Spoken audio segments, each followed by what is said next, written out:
11वी प्रवेशासाठी 24 मेपासून रजिस्ट्रेशन करण्यासाठी सुरुवात होत आहे। याच्यामध्ये 2 पार्ट आहेत। त्यातला पहिला पार्ट म्हणजे जी पर्सनल माहिती असते ती भरण्यासाठी 24पासून सुरुवात होत आहे। त्यानंतर दुसरा जो पार्ट आहे हा एक्झामच्या रिझल्टच्या नंतर आपल्याला भरायचा आहे। तर आपण बघूया कसं भरायचं। प्रथम आपल्याला 11thadmission.org.in या वेबसाईटवरती जायचं। या पद्धतीने तो पेज दिसेल तुम्हाला।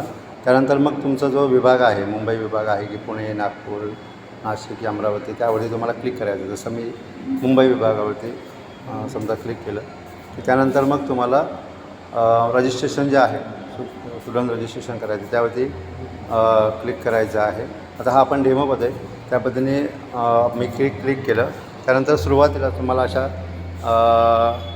एक सुरुवात येईल की तुमचा एरिया कुठला आहे। मग त्या एरियानुसार तुम्हाला तुमच्या एरियात पाहिजे की एरियाच्या बाहेर, मुंबईच्या बाहेर पाहिजे ॲडमिशन की तुम्हाला महाराष्ट्राच्या बाहेर पाहिजे, त्यानुसार तुम्हाला क्लिक करायचं। जसं मी ते MMR केलं म्हणजे मुंबई रिजनमध्ये समजा केलं आहे तिकडे।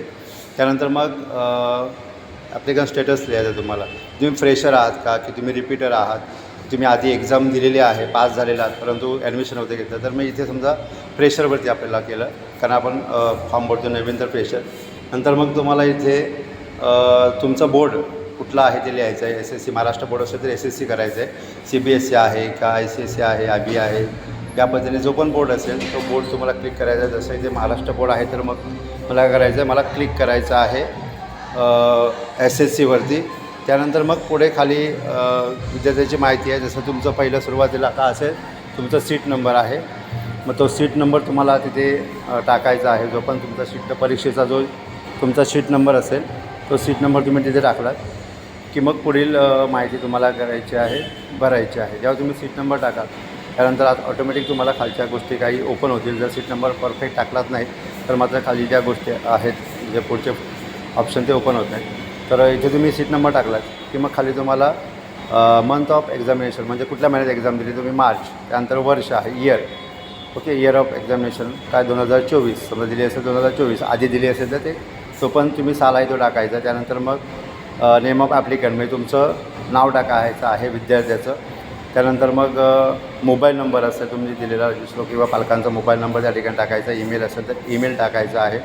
त्यानंतर सिक्युरिटी क्वेश्चन एक त्यामध्ये समजा पासवर्ड वगैरे आपण विसरलो तर एक सिक्युरिटी क्वेश्चन म्हणून तुम्ही लक्षात ठेवायचं की एक तिथला क्वेश्चन काय करायचा आहे तुम्हाला सिलेक्ट करायचा आहे। तिथे तुम्ही क्लिक केल्यानंतर काही क्वेश्चन तुम्हाला येतील अशा प्रकारचे, त्यापैकी कुठला तरी एक सिलेक्ट करा आणि लक्षात ठेवा। त्यानंतर मग तुमचं काय करायचं तुम्हाला त्याचं ॲन्सरसुद्धा तुम्ही ते लिहून ठेवा जेणेकरून तुम्ही पासवर्ड वगैरे उद्या विसरला तर तुमच्या ते लक्षात राहील। त्यानंतर मग तुम्हाला खाली काय करायचं आहे, पासवर्ड बनवायचा आहे। हा पासवर्ड तुम्ही नाव किंवा काही नंबर वगैरे असं कशाबद्दल काही टाकू शकता। तो पासवर्ड टाकल्यानंतर पुन्हा तुम्हाला तो पासवर्ड काय करायचा आहे, कन्फर्म करायचा, म्हणजे तोच पासवर्ड तुम्हाला रिपीट त्या ठिकाणी टाकायचा आहे जेणेकरून तुमचं ते कन्फर्म होऊन जाईल।